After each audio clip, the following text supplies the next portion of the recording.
Hello everyone, welcome to my channel अलबेलियनो। एक बात पूछूं आपसे, गुस्सा आता है आपको? आप पूछेंगे ये कैसा सवाल हुआ, गुस्सा तो सबको आता है। जी हाँ, एक नेचुरल फीलिंग है ये हमारी। क्रोध, एंगर, गुस्सा बोलते हैं जिसे। और ये हर किसी छोटी बात पे भी आ जाता है, किसी बड़ी बात पे भी आ जाता है, और कभी कभी आता ही नहीं है, जायज़ बात पे भी नहीं आता।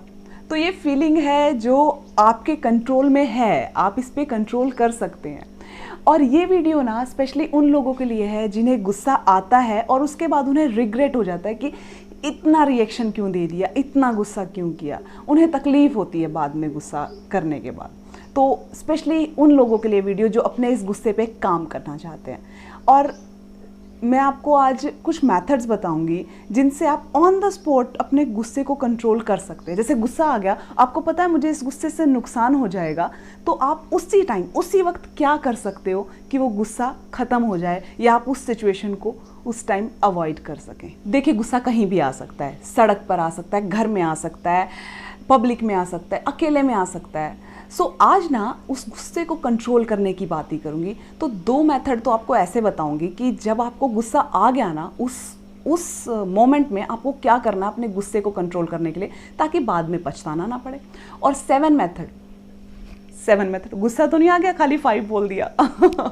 7 मेथड ऐसे बताऊंगी जिनसे आप अपने एंगर मैनेजमेंट पे काम कर सकते हैं। लॉन्ग टर्म में आपको बेनिफिट होगा। धीरे धीरे करिए इन चीज़ों को और आपको लंबे समय तक असर रहेगा कि आपको लॉन्ग टाइम तक गुस्सा नहीं आएगा। ठीक है, तो 7 मेथड्स वो बताऊंगी और 2 ऑन द स्पॉट जब गुस्सा आया है तब क्या करना है। बात करते हैं पहले मेथड की। देखिए, जब लड़ाई होती है या हमें जब गुस्सा आता है या हम बहुत एंगर में होते हैं तो हमारी बॉडी लैंग्वेज क्या होती है? हमारा ब्रीदिंग रेट बहुत हाई होता है, हमारा चेहरा लाल हो जाता है, हमारे माथे में, हमारे फोरहेड में शिकन आ जाती है, बल पड़ जाते हैं, है ना। यही है पहला मेथड कि जो फोरहेड है उसको रिलैक्स कीजिए। अगर माथा ऐसे हो गया है उसको रिलैक्स कीजिए और रिलैक्स्ड माथे के साथ, रिलैक्स फोरहेड के साथ देखना आपका गुस्सा वैनिश हो जाएगा। पहला मेथड तो यही है, करके देखिएगा। अगली बार जब गुस्सा आए ना तो ये जो फोरहेड है उसको रिलैक्स कर देना।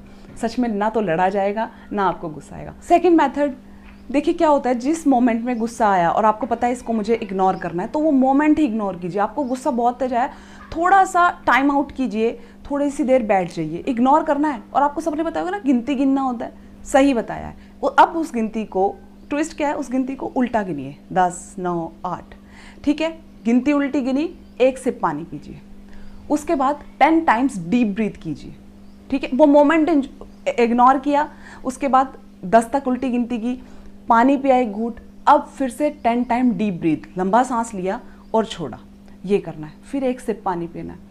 उसके बाद थोड़ा और टाइम दो और जिस भी एक्टिविटी में आपका मन लगता हो, ये वो, या तो वो कुकिंग हो या वो कलरिंग हो या कोई भी चीज़ जिसमें आप अपनी वो एनर्जी जो एकदम आई थी और निकालनी है, वो कर सकते हो।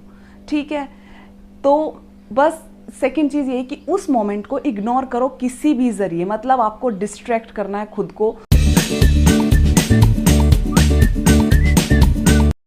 चलिए अब बात करते हैं कि आपको लॉन्ग टर्म में अपना एंगर मैनेजमेंट कैसे करना है।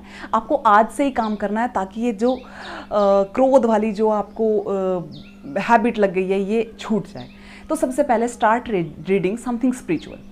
कुछ स्पिरिचुअल, देखिए बहुत पहले से ही लोग कहते हैं ना, सबको पता है क्रोध, अहंकार, ये चीज़ें आपको ख़त्म कर देती हैं।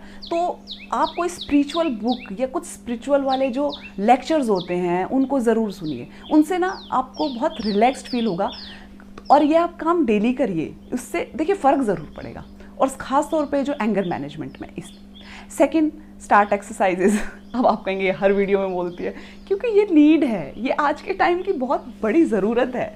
ठीक है, आप कोई भी एक्सरसाइज कीजिए तो वो आपकी जो नेगेटिव एनर्जी है उसको निकालती है। Meditation, yoga and breathing exercise तो एंगर मैनेजमेंट में लगा लीजिए, बूंद वरदान है, आप ज़रूर प्रैक्टिस कीजिए। थर्ड, एक एटीट्यूड रखिए, लेट इट गो, जो हो गया सो हो गया। ठीक है, इस पे मेरा कंट्रोल नहीं था, तो मेरे हाथ में जो चीज़ नहीं थी मैं उस पर गुस्सा भी क्यों करूं, है ना। बहुत सारी ऐसी सिचुएशन हो जाती है, हमें लगता है कि आपके हाथ में नहीं वो चीज़ लेकिन आपको गुस्सा आ रहा है। जैसे कोरोना ही लगा लीजिए, आपके हाथ में नहीं है ना कोरोना कैसे हुआ, कैसे, आपके हाथ में प्रिकॉशंस हैं बट आपके हाथ में ये नहीं है ना कि ये कोरोना आपके कंट्रोल में नहीं है ना। तो आप इस सिचुएशन पे गुस्सा मत कीजिए, इस सिचुएशन को कंट्रोल कैसे करना है ये। तो आप बेवजह गुस्सा, एक तरह से बात ये है कि लेट इट गो वाला एटीट्यूड रखिए कि कोई प्रॉब्लम आई है, आपके कंट्रोल में नहीं थी, आपने ठीक है इग्नोर करता हूँ, इग्नोर करना सीखिए। चौथा तरीका जो है, ट्रिगर पॉइंट क्या है, जैसे मान लो आपको नींद आपकी पूरी नहीं हुई या आपको भूख लगी थी, गुस्सा आया, ठीक है, तो अपने ना पेट भर के रखिए और अच्छे से सोना है आपको। ओके। फिफ्थ मेथड है राइट इट। जिस भी रीज़न की वजह से आपको गुस्सा आया, जिस भी वजहों से आपको गुस्सा ट्रिगर होता है, उनको लिख लीजिए और उन पे काम करिए कि मुझे ये चीज़ें परेशान करती है और फिर मैं दूसरों को परेशान कर देता हूँ, तो या मैं खुद परेशान हो जाता हूँ, तो उनकी एक लिस्ट बनाइए और उन पे काम करना स्टार्ट कीजिए। ठीक है। 6 पॉइंट, चैनलाइज योर एनर्जी। जब आपको गुस्सा आता है बहुत सारी एनर्जी निकलती है, बहुत सारी। अब वो एनर्जी अगर आप किसी इंसान पे अप्लाई कर देते हो तो उसको आप फिजिकली हर्ट कर दोगे और वो आपके लिए तो बहुत ज़्यादा गिल्टी भी हो जाएगी और हो सकता है आपको कोई प्रॉब्लम भी फेस करनी पड़ जाए इस वजह से। तो जो आपकी वो जो एनर्जी है ना, उसे चैनलाइज कीजिए। या तो मैंने बताया ना, कोई हॉबी आपकी कुकिंग या आर्ट में कुछ में वहाँ लगाइए, नहीं तो आपका मन करता है तोड़ने फोड़ने का, तो अपना एक ना पहले एक रूम या छोटा सा एक कॉर्नर बना के रखिए, वहाँ कुशन्स पिलोज कुछ रखिए और आपकी एनर्जी वहाँ निकालिए सारी की सारी। ठीक है। और क्योंकि वो जब सारी एनर्जी निकल जाएगी, आप जब एग्जॉस्ट हो जाएंगे, आप थकेंगे, तो आपको फिर एकदम से जो अच्छे वाले हार्मोन्स आएंगे और आप जो रिलैक्स फील करेंगे ना, तो आपको अच्छा लगेगा। तो आपको ये भी लगेगा चलो मैंने किसी का नुकसान नहीं किया। ओके। आज का लास्ट पॉइंट है फॉरगेट एंड फॉरगिव। ये वाली चीज़ ना अपने अंदर लीजिए। देखिए बहुत महात्मा लोग बताते हैं ना ये चीज़, हम इतनी जल्दी नहीं कर पाते, लेकिन प्रैक्टिस करने में क्या हर्ज है। आज से स्टार्ट करेंगे, पता नहीं शायद कुछ महीनों बाद, सालों बाद ये चीज़ आ जाए। देखिए मन शांत कब होता है, जब हम कुछ चीज़ों को भूलते हैं, जब हम किसी को माफ़ करना सीखते हैं। हो जाती है, टू एरर इज ह्यूमन, मनुष्य गलती का पुतला है ना, ये तो आपको सबको पता है। तो किसी से कोई गलती हो गई तो आप खुदा नहीं हो, है ना, आपने उसको माफ़ किया, आपने वो सिचुएशन अवॉइड की, आपका दोस्त था, कुछ हुआ, जाने दिया, है ना। तो फॉरगेट एंड फॉरगिव, ये वाला एटीट्यूड ले आइए, आप हैप्पी रहेंगे, बैलेंस रहेंगे, पीस ऑफ माइंड आएगा, क्रोध गुस्सा नहीं आएगा। सो प्लीज़ फॉलो करना इन पॉइंट्स को, बिकॉज ना हर चीज़ एक दूसरे से कनेक्टेड है। हमारा माइंड हमारी बॉडी से कनेक्टेड है। हम परेशान है तो हमारा बीपी, हमारा हार्ट रेट, हमारी शुगर, ये चीज़ें कैसे फ्लक्चुएट हो जाती हैं ना। हमारी बॉडी की जो केयर है वो हमारे हाथ में है, इसलिए अपने माइंड पे आपको कंट्रोल करना सीखना होगा। और ये चीज़ें अच्छी अच्छी चीज़ें कब आएंगी, जब अच्छे अच्छे काम करोगे आप। So please follow these points और मुझे बताना वीडियो कैसे लगी, एंड अगली बार गुस्सा नहीं करना। Thank you so much. See you soon.